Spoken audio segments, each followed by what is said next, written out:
Good morning everyone, कैसे हैं आप सब लोग। आई होप आप सब लोग अच्छे होंगे।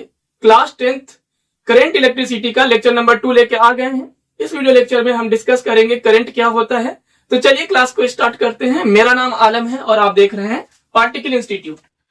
करंट को स्टार्ट करने से पहले हम देखने जा रहे हैं, कुछ चीजें रिविजन करने जा रहे हैं। लास्ट टाइम हमने आपको बताया था चार्ज क्या होता है। हमने बताया था charge is the property of matter due to which it shows electric field and magnetic field.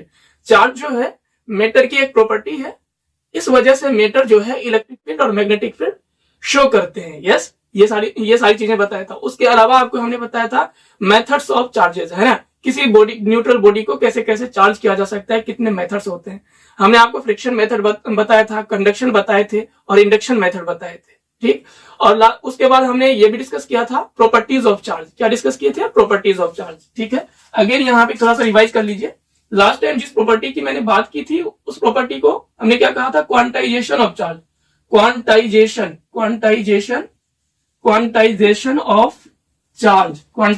Of charge, इसके बारे में हमने बात करी। क्वांटाइजेशन ऑफ चार्ज, इसका मतलब क्या होता है? इसका मतलब हमने बताया था कि अगर किसी बॉडी को हम चार्ज दे रहे हैं तो इलेक्ट्रॉन्स के इंटीग्रल्स मल्टीपल्स में देते हैं। यानी कि 1 इलेक्ट्रॉन, 2 इलेक्ट्रॉन, 3 इलेक्ट्रॉन, इस तरह से देंगे। फ्रैक्शंस के फॉर्म में नहीं देंगे। इंटीग्रल्स मल्टीपल्स ऑफ इलेक्ट्रॉन का मतलब होता है इंटीजर के फॉर्म में देना। 1 2 3 4 5 6 7 इस तरह से, ठीक है। ये बताया था आपको, है ना। फ्रैक्शन के फॉर्म में नहीं दे सकते। 1/2 नहीं दे सकते, 7/2 नहीं दे सकते, 9/2 नहीं दे सकते, 11/2 नहीं दे सकते, है ना। इस तरह के इलेक्ट्रॉन्स नहीं दे सकते, ठीक है। इस तरह के इलेक्ट्रॉन्स नहीं दे सकते, ठीक। इलेक्ट्रॉन्स नहीं दे सकते क्योंकि इलेक्ट्रॉन्स आधा एग्जिस्ट नहीं करता, है ना। आधा, 3/2 इस तरह से एग्जिस्ट नहीं करते, ठीक है। चलिए, तो क्वांटाइजेशन ऑफ चार्ज का मतलब होता है कि किसी भी बॉडी को हम चार्ज देते हैं इलेक्ट्रॉन्स के इंटीग्रल मल्टीपल्स में। मतलब Q is equal to Q, अगर किसी बॉडी को हम दे रहे हैं, Q क्या है? Charge on body. ये हो सकता है प्लस माइनस NE, ये बताया था। यहाँ पे N के बारे में आपको हमने बताया था। N जो है ये एक पॉजिटिव इंटीजर है। 1 2 3 4 इस तरह से, है ना।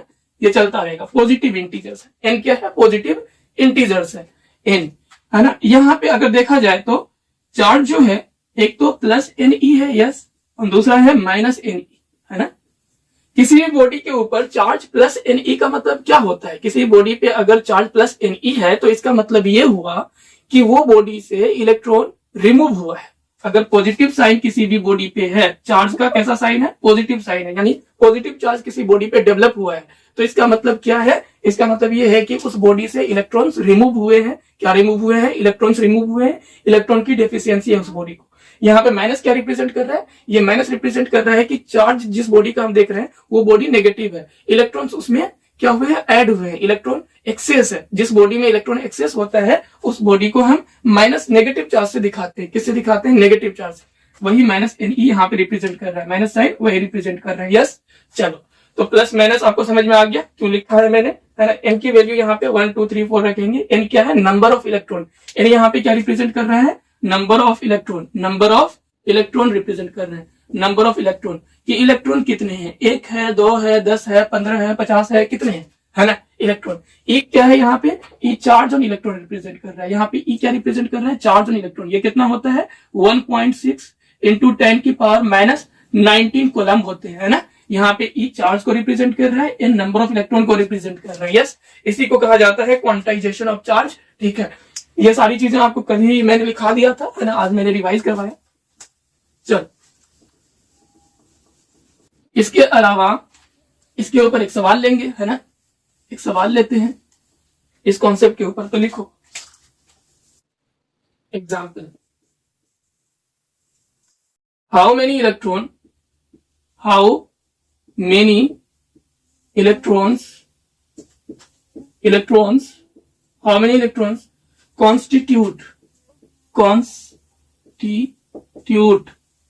constitute 1 coulomb of charge? 1 coulomb of charge. 1 coulomb of charge. How many electrons constitute 1 coulomb of charge? कह रहे हैं कि 1 coulomb चार्ज बनाने में कितने इलेक्ट्रॉन्स लगे होंगे, है ना। नंबर ऑफ इलेक्ट्रॉन्स पूछे गए। हाउ मेनी इलेक्ट्रॉन, यानी ऐसे कितने इलेक्ट्रॉन एक साथ रखूं ताकि उससे 1 coulomb चार्ज तैयार हो जाए। कितना? 1 coulomb चार्ज। है ना, यहाँ पे। तो क्या लॉजिक लगाओगे, यहाँ पे क्या दे रखा है, यहाँ पे दे रखा है हमें Q कितना दे रखा है, 1 कोलम। कितना दे रखा है, 1 कोलम, C4 कोलम है ना, 1 कोलम चार्ज दे रखा है। अब मुझसे ये पूछ रहा है कि हाउ मेनी इलेक्ट्रॉन्स, है ना, कितने इलेक्ट्रॉन से मिलके एक कोलम चार्ज बने होंगे। कैसे निकालोगे, नंबर ऑफ इलेक्ट्रॉन, हमारे पास फॉर्मूला होता है Q is equal to Ne, यहीं से नंबर ऑफ इलेक्ट्रॉन निकाल सकते हैं। यस, तो यहाँ पे आप सब्सटीट्यूट करिए वैल्यू। चार्ज कितना दे रखा है, 1 कोलम, तो यहाँ पे 1 कोलम रखिए। N क्या है, नंबर ऑफ इलेक्ट्रॉन जो निकालने हैं, और E क्या है, अभी आपको बताया था, चार्ज ऑफ इलेक्ट्रॉन। कितना होता है, 1.6 इंटू 10 की पावर माइनस 19 कोलम। यस, अब यहां से N की वैल्यू निकालना है, तो इन भाई साहब को इधर भेजेंगे, ये इधर इंटू में इधर आके डिवाइड में जाएगा। ठीक है, मैं इधर सॉल्व कर रहा हूं इसे। तो यहां से N इज इक्वल टू हो जाएगा आपका 1/1.6 इंटू 10 की पावर माइनस 19। अब यहां से ये सॉल्व करना है, इसे सॉल्व करिए, है ना। N इज इक्वल टू क्या हो जाएगा, 10 की पावर 19 अगर नीचे है माइनस में, अगर पावर प्लस करने हैं तो इसे ऊपर भेज देंगे, इसे ऊपर भेज देंगे, पावर प्लस हो जाते हैं। यस, तो ये हो जाएगा 1 इंटू 10 की पावर 19। हाँ सर, नीचे क्या है, 1.6 है, और इस पॉइंट को भी हटा के ऊपर भेज दो, है ना, पॉइंट को हटा के ऊपर भेज दो। यहां से ये पॉइंट हटाएंगे, यहाँ पे 10 बन जाएगा। क्या बन जाएगा, 10 इंटू 10 की पावर 19/16 ये बचेंगे। ठीक है, आप चाहो तो डिवाइड कर लो, है ना। डिवाइड करने के लिए आप ऐसा यहाँ पे और ऐसा लिख सकते हो आप, N इज इक्वल टू 100 लिख लो इंटू 10 की पावर 18, कोई दिक्कत, ऐसे हम लिख सकते हैं। ये 100 बना दिया, ये कैसे 100 बना दिया सर, यहाँ पे 10 की पावर 19 है, एक 10 मैंने ले लिया, तो ये एक 10 से इंटू कर दूंगा, ये 100 हो जाएगा, एक 10 यहाँ कम हो जाएंगे, 10 की पावर 18। यस, ये सारी चीजें बेसिक चीजें, ठीक है, आपको पता होनी चाहिए। चलो इसे कट करो, 2 8 जा 16 और ये 50 हो जाएंगे। ठीक है सर, 2 4 जा 8, ये 25 बचेंगे। यस, अब 4 से 25 को काटिए, कितना आएगा जरा, 4 से 25 को काटो, इनकी वैल्यू कितनी आती है, ये आ जाएगा 6.25। कितना आएगा, 6.25 इंटू 10 की पावर 18 आ जाएंगे। आप काट लेना, है ना, इतना आंसर आता है 6.25 इंटू 10 की पावर 18। जैसे 4 6 जा 24। यस, बचा कितना, 1, बचे 1, तो पॉइंट लगाया हमने, क्या लगा दिया, पॉइंट लगा दिया, दशमलव लगा दिया, यहाँ पे पॉइंट लगाएंगे, 10 हो जाएगा, 4 2 जा 8, बचा कितना, 2, 20 हो जाएंगे, 4 5 जा 20। यस, तो N यानी कि 6.25 इंटू 10 की पावर 18 नंबर ऑफ इलेक्ट्रॉन्स चाहिए, इतने सारे इलेक्ट्रॉन्स चाहिए एक कूलम्ब चार्ज को बनाने के लिए। यस, इतना नोट डाउन कर लो, है ना, समझे। चलो नोट डाउन कर लो, 1 2 3 कर लिया होगा आपने, हम इरेज कर दे। अब जो टॉपिक है हमारे पास वो है करंट, इलेक्ट्रिक करंट, इलेक्ट्रिसिटी भी बोला जाता है इलेक्ट्रिक करंट को, है ना। इलेक्ट्रिक करंट का नाम क्या है, इलेक्ट्रिसिटी भी बोलते हैं और उसे इलेक्ट्रिक करंट भी बोलते हैं। देखो, इनसे पहले एक और चीज आप जान लो, है ना, लाइक चार्जेस जो होते हैं, लाइक चार्ज जो होते हैं वो रिपेल करते हैं। क्या करते हैं, रिपेल करते हैं। लाइक चार्ज का मतलब हो गया पॉजिटिव चार्ज, मान लीजिए ये कोई प्लस चार्ज है और यहाँ भी कोई प्लस चार्ज है ना, ये Q1 है, ये Q2 है, दो चार्ज है, चार्ज को Q से डिनोट करते हैं। ये जो है line joining the centre of charges, ये लाइन एक ऐसी लाइन है जो इन दोनों चार्जेस के सेंटर से पास हो रहे हैं, तो हम यही बोलेंगे ना, this is the line which join the centre of charges, यही बोलेंगे, तो वही हमने बोला। अब यहाँ पे क्या होता है कि अगर चार्ज सेम नेचर के हैं, चार्ज सेम नेचर, यानी ये भी पॉजिटिव ये भी पॉजिटिव, ये भाई साहब इसके ऊपर फोर्स लगाएंगे, ये भाई साहब भी इसके ऊपर फोर्स लगाएंगे। कैसा, रिपल्सन वाला, यानी इसे धकेलेगा, है ना, ये इधर जाएंगे, इधर जाएंगे, है ना, इधर फोर्स लगेगा, और इस चार्ज की वजह से इस पे किधर फोर्स लगेंगे, इस साइड फोर्स लगेंगे, तभी तो रिपेल होगा। ठीक है, इस तरह से हम फोर्स दिखा सकते हैं यहाँ पे।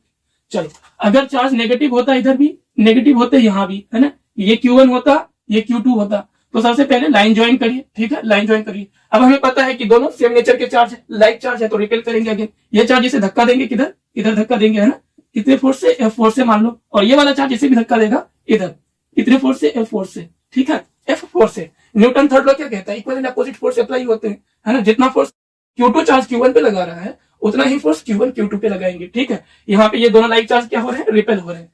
अब मान लीजिए कि अगर अनलाइक चार्ज होते हैं ना, अनलाइक चार्ज क्या करते हैं, एक दूसरे को अट्रैक्ट करते हैं। क्या करते हैं, अट्रैक्ट करते हैं। ठीक है, अट्रैक्ट करते हैं। मान लीजिए यहाँ पॉजिटिव चार्ज होता है, यहाँ पे नेगेटिव चार्ज होते हैं, इन दोनों का लाइन आप ज्वाइन करोगे, यस। अब फोर्स का डायरेक्शन, ये पॉजिटिव चार्ज Q1 है, ये Q2 है, ठीक है। नेगेटिव चार्ज Q2 है, पॉजिटिव चार्ज Q1 है, ये प्लस में है, ये माइनस में है। अब दोनों का नेचर अपोजिट है, तो इसके ऊपर फोर्स लगाएगा किधर, इस डायरेक्शन में, इसे खींचेंगे। और Q1 Q2 को किधर खींचेंगे, इधर खींचेंगे, ठीक है। ये फोर्स का डायरेक्शन हो जाएगा, यस। इतना नोट डाउन कर लीजिए। Like charge repel, unlike charge attract, ठीक है। अट्रैक्ट का मतलब करीब जाना। अब Q1 Q2 के करीब कब जाएंगे, जब Q1 के ऊपर उधर फोर्स लगेगा तब Q2 की तरफ जाएगा। और Q2 Q1 की तरफ कब आएंगे, जब Q2 के ऊपर Q1 इधर फोर्स लगाएगा। ये डायरेक्शन, यस, नोट डाउन कर लीजिए। चलो भाई, ये चीजें नोट डाउन कर लिया है ना, हम इरेज करने जा रहे हैं। अब जरा एक डेफिनेशन हमें जानना है कि कंडक्टर क्या होता है और इंसुलेटर किसे कहते हैं ना। एक टर्म होता है कंडक्टर और एक टर्म होता है इंसुलेटर। कंडक्टर और इंसुलेटर क्या होते हैं, जैसे कंडक्टर की अगर बात करते हैं, किसकी, कंडक्टर। कंडक्टर को हम वायर भी कहते हैं, क्या कहते हैं, वायर भी कह सकते हैं, ठीक है। जो कंडक्टर होता है उसे फिजिक्स में हम वायर भी कहते हैं। दूसरी तरफ आप इंसुलेटर लिख लो, क्या लिख लो, insulator, insulator, insulator, insulator, insulator, ठीक है। एक तरफ हमारे पास कंडक्टर है, दूसरी तरफ इंसुलेटर है। इंसुलेटर का एग्जाम्पल आप ले सकते हैं, चलो इसे सब एग्जाम्पल बाद में देंगे, ओके। पहले इसे नोट डाउन करो। एक तरफ कंडक्टर लिख लो, दूसरी तरफ इंसुलेटर लिख लीजिए। देखिए, कंडक्टर जो भी होता है, मेटेलिक वायर्स है ना, मेटल से बने हुए जितने भी वायर हैं वो कंडक्टर होते हैं। क्या होते हैं, कंडक्टर होते हैं। तो हम बोल सकते हैं all metallic wire, all metallic wire, wire is example, example of conductor. ये सब के सब किसके एग्जाम्पल है, कंडक्टर। इसलिए वायर को हम कंडक्टर डायरेक्टली बोल सकते हैं ना। और क्वेश्चन देखोगे उसमें लिख रखा होगा इतने इलेक्ट्रॉन्स इस पासेज थ्रू दिस कंडक्टर, तो वहां पे कंडक्टर का मतलब वायर, ठीक है, वायर है, ठीक। चलो, कंडक्टर का मतलब क्या है, वायर। कंडक्टर का दूसरा नाम वायर, बस ऐसा याद रखिए, है ना। कंडक्टर जो बने होते हैं मेटल से बने होते हैं, किससे बने होते हैं, मेटल से बने होते हैं। चलो भाई, अगर हम इंसुलेटर की बात करें तो इंसुलेटर किससे बने होते हैं। इंसुलेटर का एग्जाम्पल अगर देखा जाए तो रबर हो गया, प्लास्टिक हो गए, है ना, वुड हो गया, ये सब इंसुलेटर है ना। Insulator, example of insulator, example of insulator, insulator हो गया आपके पास क्या, plastic, plastic, rubber, rubber, would, इस तरह से ETC, ठीक है। ये एग्जाम्पल हो गया आपके पास इंसुलेटर का। अब यहाँ पे देखिए, जो मेटल्स होते हैं, जो कंडक्टर्स होते हैं, जो मेटेलिक वायर्स होते हैं, है ना, मेटेलिक वायर्स या मेटल या कंडक्टर, इसके पास फ्री इलेक्ट्रॉन्स मौजूद होते हैं। क्या मौजूद होते हैं, फ्री इलेक्ट्रॉन्स मौजूद होते हैं, ठीक है। It has free electrons, free electron. Free electron आपको बताया था किसे कहते हैं, है ना। फ्री इलेक्ट्रॉन मैंने बताया था आपको किसे कहा जाता है, ठीक है। फ्री इलेक्ट्रॉन्स होते हैं, ठीक। किसके अंदर फ्री इलेक्ट्रॉन्स होते हैं, कंडक्टर या मेटल्स के अंदर फ्री इलेक्ट्रॉन्स होते हैं, ठीक है।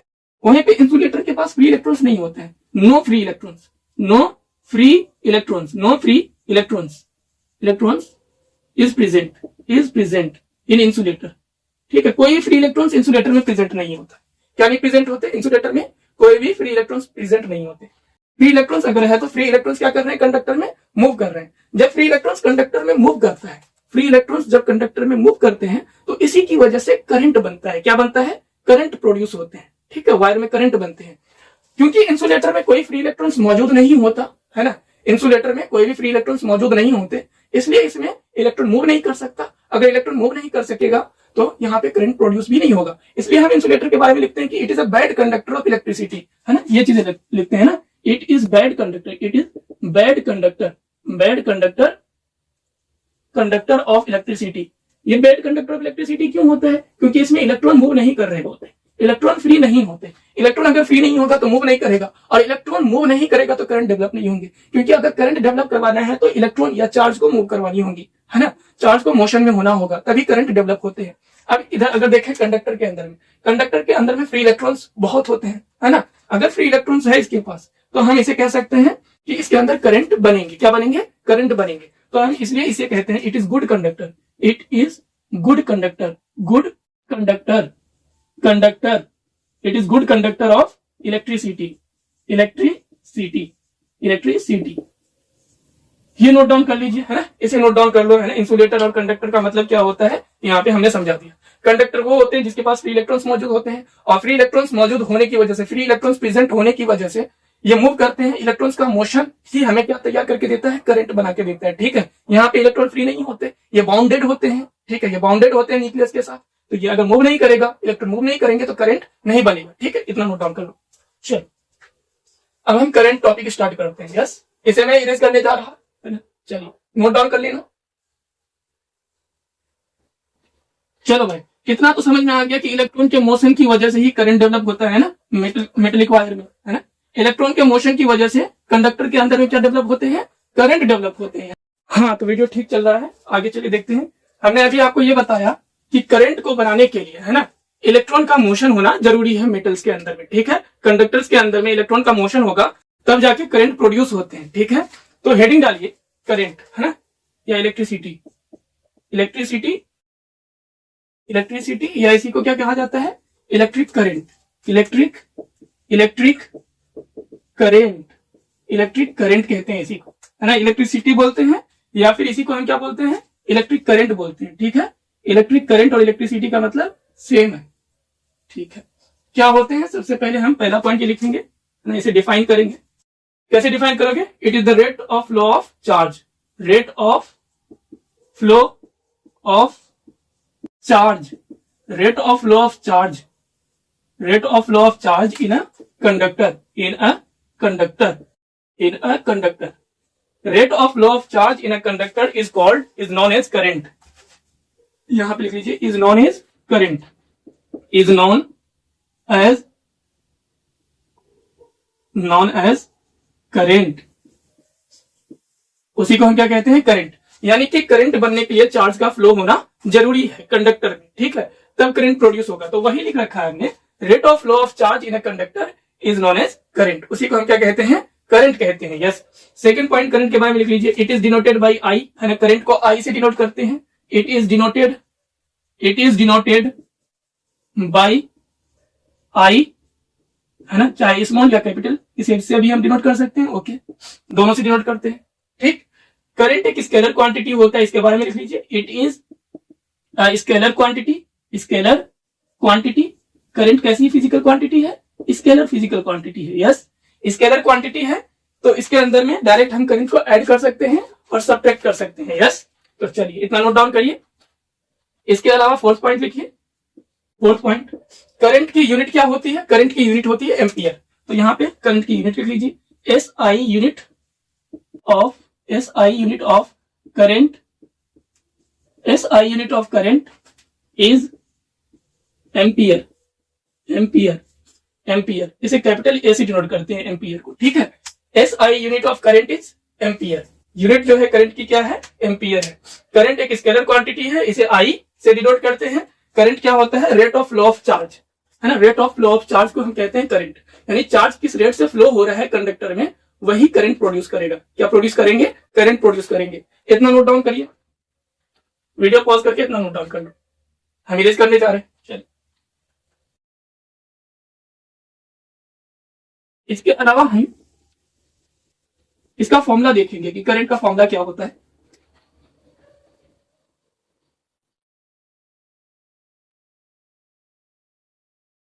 देखो जरा, फॉर्मूला ऑफ करंट, है ना, पांचवा पॉइंट होगा शायद ये, है ना। फॉर्मूला हमें देखना है, क्या देखना है, फॉर्मूला। फॉर्मूला कैसे डेवलप होता है जरा देखो। इफ वेन, ऐसे लिख लीजिए, when Q amount of charge, Q amount of charge, Q amount of charge flows through a conductor, flows through the cross section of conductor, through the cross section of conductor in time t। क्या मतलब हुआ sir, देखो जो wire होता है ना, वो cylindrical form में होते हैं। कैसे होते हैं, सिलिंड्रिकल फॉर्म में वायर होते हैं। आपके जो घर में लगे हुए हैं वायर, वो वायर कैसे होते हैं, सिलिंड्रिकल फॉर्म में होते हैं। यस, सिलिंड्रिकल फॉर्म में वायर होते हैं।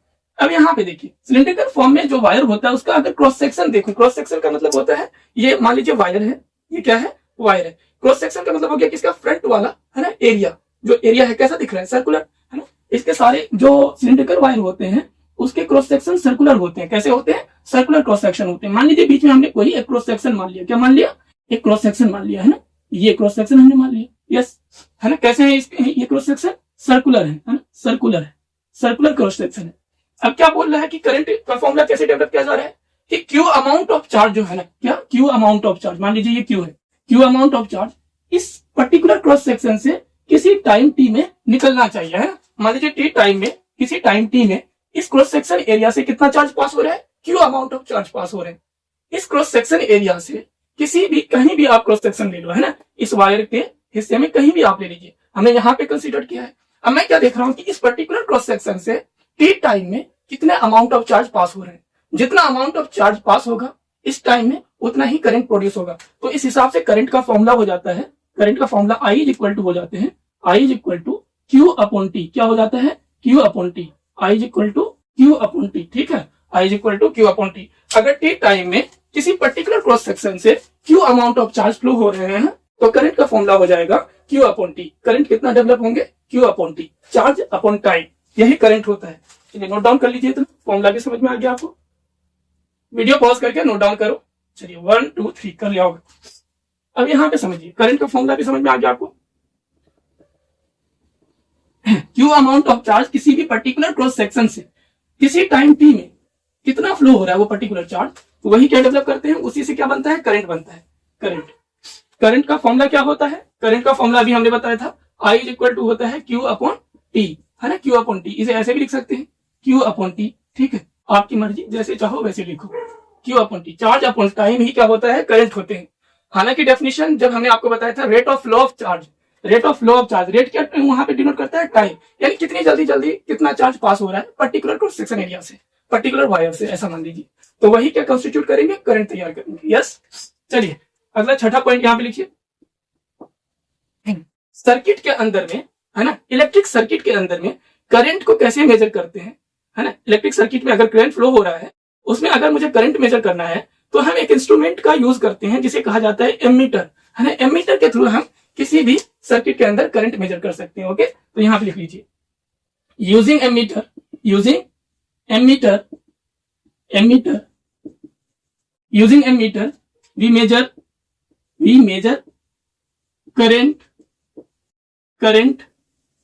in circuit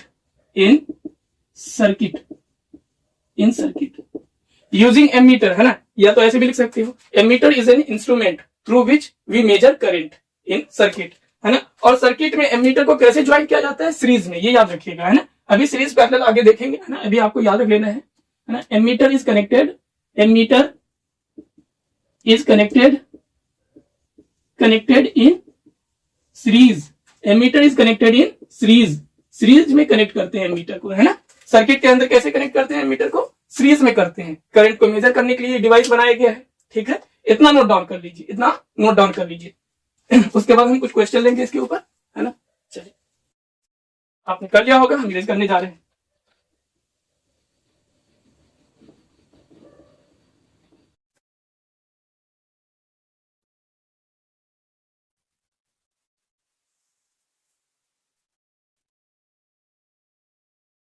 एक सवाल बताइए, या तो इसे पॉइंट के फॉर्म में बताइए। आपसे अगर कोई पूछ ले डिफाइन 1 एम्पियर ऑफ करंट, तो कैसे डिफाइन करोगे, है ना। 1 एम्पियर ऑफ करंट को किस तरह से डिफाइन करोगे, है ना। अगर आपसे ये सवाल पूछ ले define 1 ampere of current, define 1 ampere of current, तो कैसे डिफाइन करिएगा, हाउ टू डिफाइन दिस। तो देखो इसे कैसे डिफाइन करेंगे, जरा इधर देखिए, आंसर देखिए। 1 एम्पियर, आप ऐसे लिखिए, 1 ampere of current, 1 ampere of current is defined as 1 coulomb of charge, 1 coulomb of charge, 1 coulomb of charge is pass, 1 coulomb of charge is passes through a cross section, through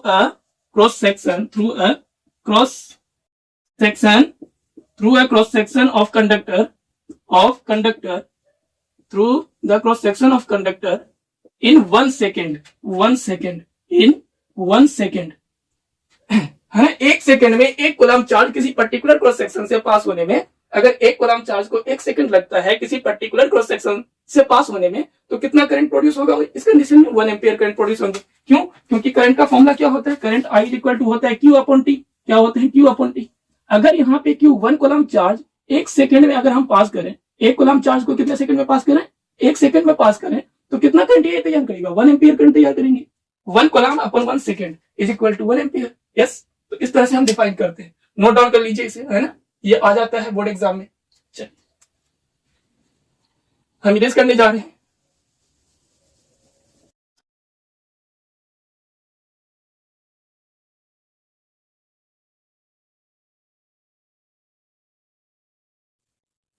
तो अब तक हमने discuss कर लिया कि current क्या होता है, करंट कैसे प्रोड्यूस किया जाता है ना, करंट की यूनिट क्या होती है, करंट कैसी फिजिकल क्वांटिटी है, ये सारी चीजें हमने डिस्कस कर लिया। और 1 एम्पियर करंट को हमने डिफाइन भी कर लिया। 1 एम्पियर करंट को कैसे डिफाइन किया जाता है, 1 ampere of current is defined as 1 coulomb of charge passes through a cross section of conductor in 1 second.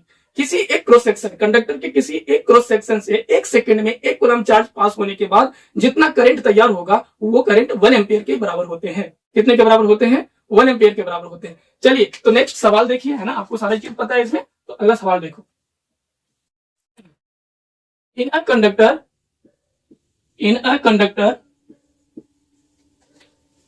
4 ampere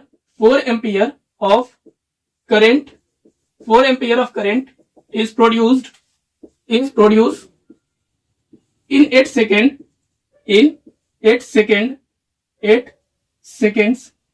4 ampere of current is produced in 8 seconds. Find the charge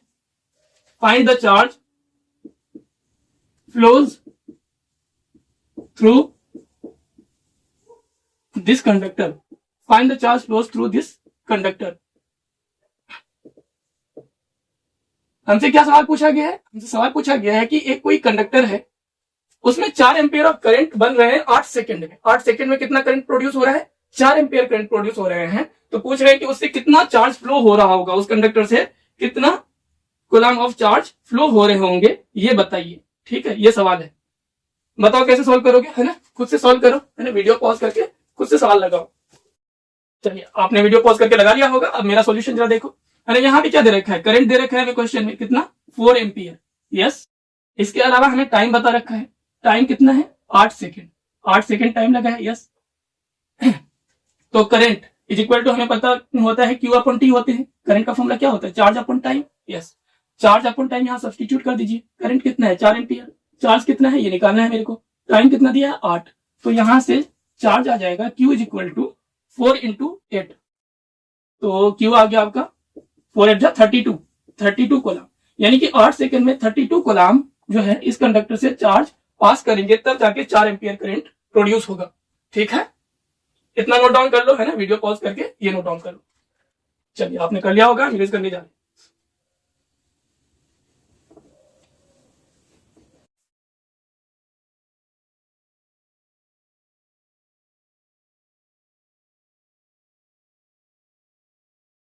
एक और सवाल लिखिए, लिखो जरा, question number 2। 0.5 ampere of current 0.5 ampere of current 0.5 ampere of current is drawn by the filament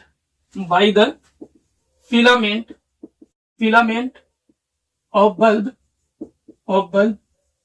in 2 seconds. Find the number of electron passes. Find the number of electron. आपसे क्या बोल रहा है, आपसे क्वेश्चन में बोला गया है कि एक क्या है, बल्ब है जिसका फिलामेंट जो है 0.5 एम्पियर करंट को ड्रोन कर रहे हैं, यानी कंज्यूम कर रहे हैं। ठीक है, उससे जा रहे हैं, पास हो रहे हैं करंट 0.5 एम्पियर। कितने सेकंड में, 2 सेकंड में, है ना, 2 सेकंड में पास हो रहे हैं। तो आपसे पूछा गया find the number of electron passes, है ना, कि उस फिलामेंट से कितने इलेक्ट्रॉन पास किए होंगे वो बताना है आपको। कैसे निकालोगे आप, सोचो जरा, है ना, खुद से सवाल ट्राई करो, ये वाला खुद से सवाल ट्राई करो। चलो भाई, अब हम कर दे रहे हैं। ठीक है, देखो जरा क्या लिख रखा है यहाँ पे, क्या गिवन दे रखा है हमें, करंट गिवन दे रखा है I is equal to 0.5 ampere. ठीक है सर, टाइम दे रखा है हमें, हाँ सर, टाइम कितना दिया है बताओ, टाइम कितना दिया है, 2 सेकंड। 2 सेकंड टाइम हमने ले लिया। हमसे क्या पूछा है, find the number of electron, है ना, नंबर ऑफ इलेक्ट्रॉन पूछा गया है। नंबर ऑफ इलेक्ट्रॉन का मतलब एन पूछा गया है, एन पूछा गया है। अब ये कैसे निकालेंगे भाई, कैसे निकालेंगे, कैसे निकालेंगे? तो सबसे पहले यहां से चार्ज मालूम कर लेते हैं। क्या मालूम कर लेते हैं? चार्ज मालूम कर लेते हैं। चार्ज आएगा तो उससे एन मालूम कर लेंगे। यस, सबसे पहले चार्ज मालूम करिए। कैसे चार्ज मालूम करोगे? I is equal to Q upon T formula लगा के, है ना, ये फॉर्मुला यूज करोगे, चार्ज आ जाएंगे यहाँ से। चार्ज कितना आ जाएगा यहाँ से? Q is equal to I T, है ना, आई इंटू टी, टाइम से इंटू हो जाएंगे, ठीक है। यहाँ से चार्ज क्यू कितना आ गया? क्यू इज इक्वल टू आई कितना दिया है? 0.5 और टाइम कितना दिया है? 2। तो चार्ज आ गया कितना? 1 कूलम आ गया, है ना, 5 टू 10 यानी 1 कूलम, ठीक है। चार्ज कितना आ गया? 1 कूलम आ गया। चलो भाई, अगर चार्ज 1 कूलम आपको मालूम है, क्या नंबर ऑफ इलेक्ट्रॉन नहीं निकाल सकते? नंबर ऑफ इलेक्ट्रॉन नहीं निकाल सकते क्या? बिल्कुल निकाल सकते हैं, है ना। क्वांटाइजेशन ऑफ चार्ज का कॉन्सेप्ट यूज करके हम एन की वैल्यू निकाल सकते हैं। यस, हम इधर कर दे रहे हैं, ठीक है, इधर कर दे रहे हैं। जा देखो, हमारे पास चार्ज मालूम है ना, चार्ज मालूम है, Q is equal to NE होता है, ये हमें पता है। By the quantization of charge Q is equal to NE लिख सकता हूँ। Q हमें दे रखा है, कितना निकाला है? 1 कूलम। N की वैल्यू निकालनी है, E की वैल्यू पता होती है 1.6 इंटू 10 की पावर -19 कूलम, ये होते हैं। कूलम से कूलम कैंसिल हो जाएंगे, इससे डिवाइड करिए। N की वैल्यू 1/1.6 इंटू 10 की पावर -19। अभी यही सवाल हमने सॉल्व किया था पीछे। N की वैल्यू कितनी आई थी? 6.25 इंटू 10 की पावर 18, है ना, इतने इलेक्ट्रॉन्स आए थे। नंबर ऑफ इलेक्ट्रॉन्स कितने आए थे? इतने आए थे। जब आप सॉल्व करोगे तो इतने आ जाए। इनसे पहले भी हमने एक क्वेश्चन देखा था कि 1 कूलम चार्ज कितने इलेक्ट्रॉन से मिलकर बने हुए हैं, तो आंसर यही था, ठीक है। चलो भाई, ये क्वेश्चन इंपॉर्टेंट है ना, 2-3 बार प्रैक्टिस करिएगा इस क्वेश्चन को, ठीक है। इससे हमारा क्या कॉन्सेप्ट क्लैरिटी हो जाते हैं। ये 2 टॉपिक को मिक्स करके क्वेश्चन था, है ना, एक तो करंट और दूसरा quantization of charge. Okay, very good. मैं इसे इरेज करने जा रहा हूं। ओके, चल